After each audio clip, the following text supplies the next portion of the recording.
Você que trabalha com serviços independentes, já se perguntou por que parou de usar a seção nos seus projetos de back-end? Já imaginou a cara do seu usuário quando ele for deslogado do nada da sua API só porque o seu autoscale decidiu que era hora de criar um servidor novo? Pois no vídeo de hoje a gente vai entender o que é de verdade uma API stateful, como ela funciona por baixo dos panos e em que situações o seu uso pode ser promissor mesmo em uma arquitetura moderna e distribuída. E se você acha que sistemas stateful não escalam, fica até o final do vídeo que eu devo ter uma ou duas surpresinhas para você. Então já chama a função session start aí em todos os seus arquivos .php que o vídeo já vai começar. Olá devs, eu sou Bernardo Lobato e hoje a gente vai falar um pouco sobre sistemas stateful. Procurei fugir um pouco daquele clichê que tá cheio de vídeo aqui no YouTube sobre APIs stateless versus APIs stateful. Como o objetivo aqui do canal é sempre um pouquinho além do óbvio, um pouquinho mais aprofundado, acho que faz sentido a gente mergulhar primeiramente nesse modelo de design específico, entender seu histórico, suas vantagens, desafios e também, principalmente, tentar entender quando ele se tornou um palavrão dentro do desenvolvimento moderno de APIs. E claro que a gente vai ver que não é bem assim não, tá?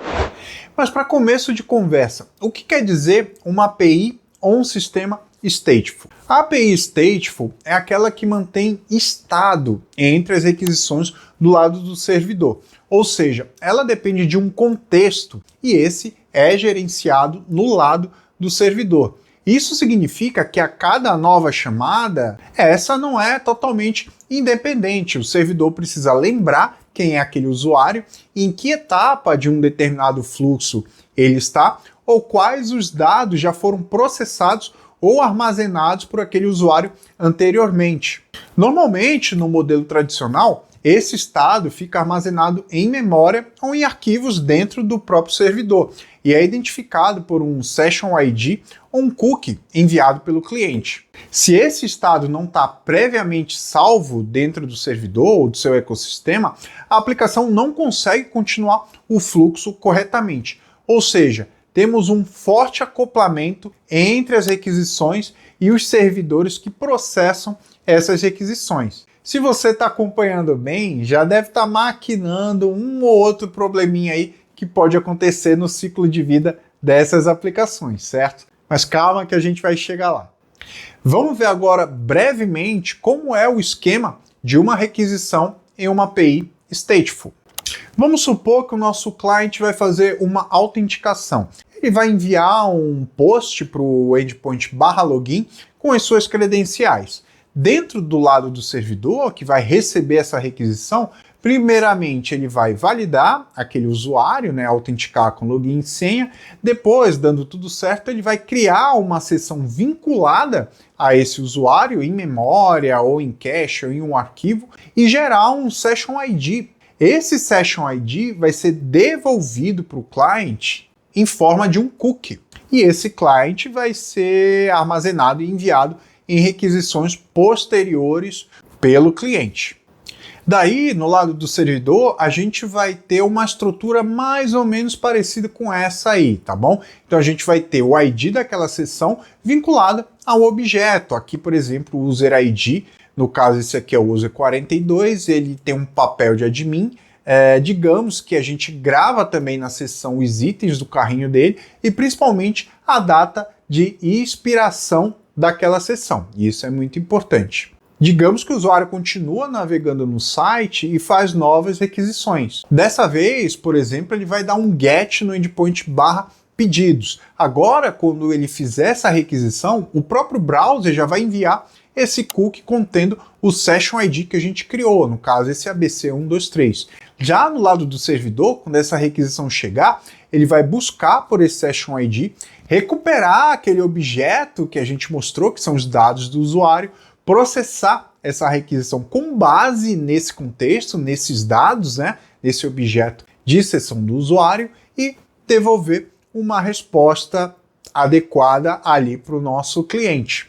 Somente a título de curiosidade, eu fui dar uma pesquisada aqui na hora de gravar esse vídeo e nativamente o PHP grava a seção de usuários no diretório /var/lib/php/sessions, em que normalmente cada arquivo é uma seção diferente. E esse é o modelo stateful clássico. Mas antes de continuar, já queria pedir sua ajuda para deixar o like aqui no vídeo, checa se está inscrito no canal, se ativou as notificações, combinado? A cada like o YouTube entrega esse vídeo para mais e mais pessoas. Então se você gosta desse tipo de material, dá essa força aqui pra gente, fechou? Voltando para o vídeo. Acho que com base no que vimos até agora, podemos concluir que esse modelo é bem simples de ser implementado, correto? Todo mundo concorda? Aqui você não tem que se preocupar com token JWT gigantes, onde pode correr o risco de exibir informações sensíveis, como permissões, flags internas, claims e etc. Não precisa validar token a cada requisição. A própria linguagem já faz a validação da seção para você ali por baixo dos panos. Não precisa lidar com o fluxo de refresh token e todas as questões ali de uma API stateless.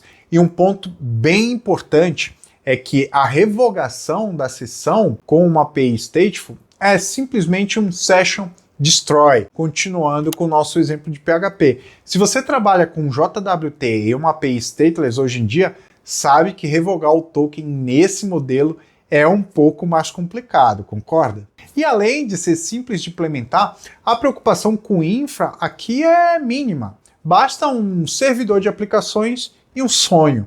O cliente também tem a complexidade bem reduzida, já que não precisa mais lidar com situações como carregar o estado, reenviar o contexto em todas as requisições, gerenciar tokens complexos ali no seu local storage ou no session storage, lógicas de refresh, etc, etc, etc. Ele só precisa enviar o ID da sessão e o resto é com back-end. Portanto, esse modelo acaba se tornando muito interessante se o seu back-end é um monolito, por exemplo, é um sistema centralizado.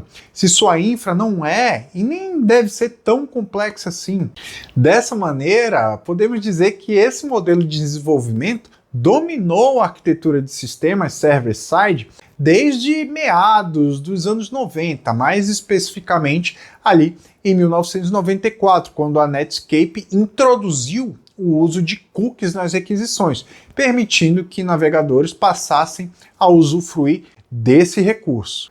E eu vou deixar um link aqui na descrição, pessoal, descrevendo toda a evolução do gerenciamento de sessão, desde os anos 60 até a web moderna. Tá bem interessante, mas infelizmente a gente não pode se embrenhar nele aqui nesse vídeo, porque senão vai ficar longo demais. E além desses pontos, apenas citando algumas outras facilidades desse modelo, ou vantagens, podemos dizer, utiliza um payload menor do que nas APIs stateless, uma vez que a gente não precisa enviar o contexto, tem os seus fluxos complexos facilitados, uma vez que o contexto está todo do lado do servidor e não do cliente, e aqui o controle de sessão é centralizado ao extremo, isso para o bem e para o mal. Mas, infelizmente, tudo tem o seu porém. Esse modelo acabou caindo um pouco em desuso no decorrer da modernização das arquiteturas, principalmente quando falamos de sistemas distribuídos. Para atender requisitos arquiteturais como escalabilidade horizontal, utilização de load balancers, API gateways, auto-scaling e múltiplas instâncias do nosso back-end, o uso do stateful começou a se traduzir em um modelo bem mais complexo do que era inicialmente. Vamos ver um exemplo semelhante ao que vimos no início do vídeo, porém agora com um auto-scaling habilitado e um cenário um pouco mais específico voltado para essa realidade.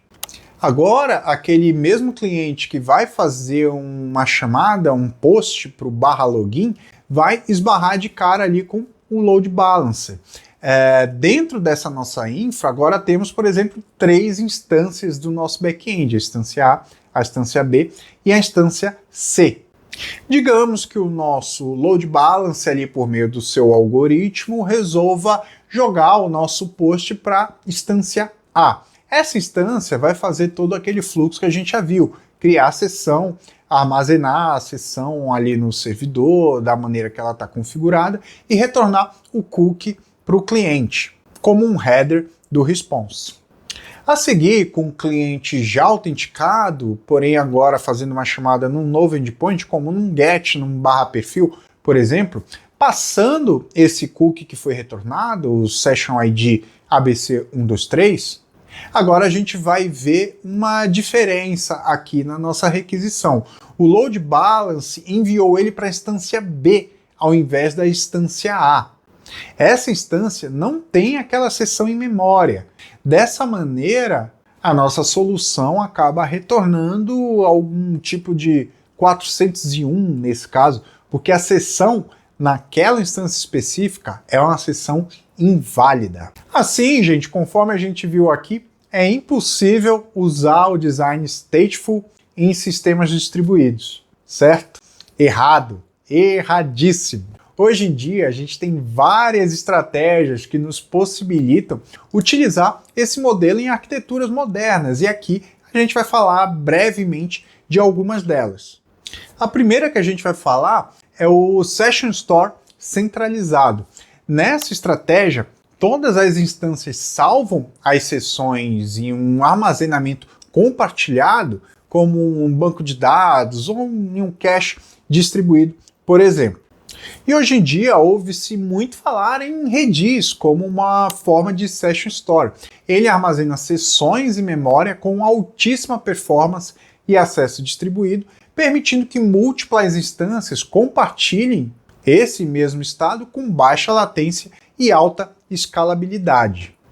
Aqui eu acho importante fazer um adendo, salientar que com esse tipo de estratégia, os servidores em si, como infra, acabam não armazenando mais o estado da aplicação internamente. Eles se tornam stateless, mas o sistema como um todo continua sendo stateful, ok? Tudo bem até aqui? O estado não sumiu, ele só mudou de lugar. Além do Redis, a gente pode alcançar a Session Store compartilhado com outras ferramentas, como o Memcached, por exemplo, ou estruturas mais simples, como um banco de dados chave-valor, ou mesmo bancos relacionais. É comum também a gente armazenar sessões em um banco de dados relacional compartilhado. Podemos criar uma tabela chamada Sessions, por exemplo, e ali a gente pode colocar o ID da sessão, o ID do usuário, os dados daquele usuário, como o objeto JSON ou alguma coisa mais estruturada, e principalmente a data de expiração, para a gente saber quando que aquela sessão vai ser inválida. Essa é uma solução interessante quando a gente precisa de auditoria, pois a sessão fica persistida dentro do banco de dados. Porém, em casos de leitura ou escritas muito intensas, aí essa solução pode virar gargalo. Uma outra saída também, principalmente se a gente usa sistemas distribuídos, é a utilização de um serviço externo e específico para armazenamento de sessões, o chamado External Session Service. Nesse caso aqui, a gente criaria um serviço especial somente para tratar a sessão da nossa aplicação distribuída. Nesse caso, ele pode ter bastante autonomia e inclusive gerar inteligência, como dados de observabilidade e etc. Podemos pensar nele como um serviço completo. E até agora, todas essas alternativas que vimos exigiam algum tipo de modificação na aplicação.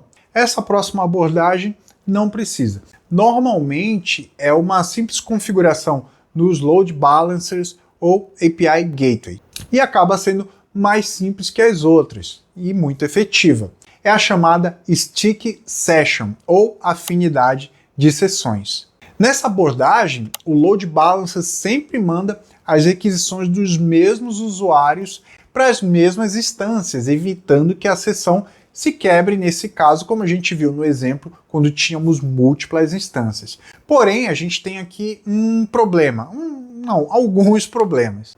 Por exemplo, se um servidor acabar ficando sobrecarregado, o load balancer não pode simplesmente mandar um usuário para um servidor vazio, porque ali esse usuário não vai ter sessão.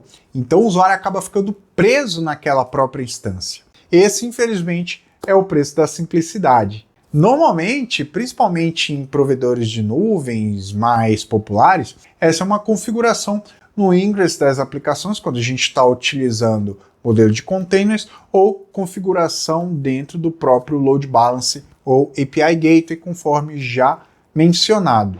Acho que agora a gente já tem argumento para contradizer quem sai por aí dizendo que APIs stateful não escalam, certo?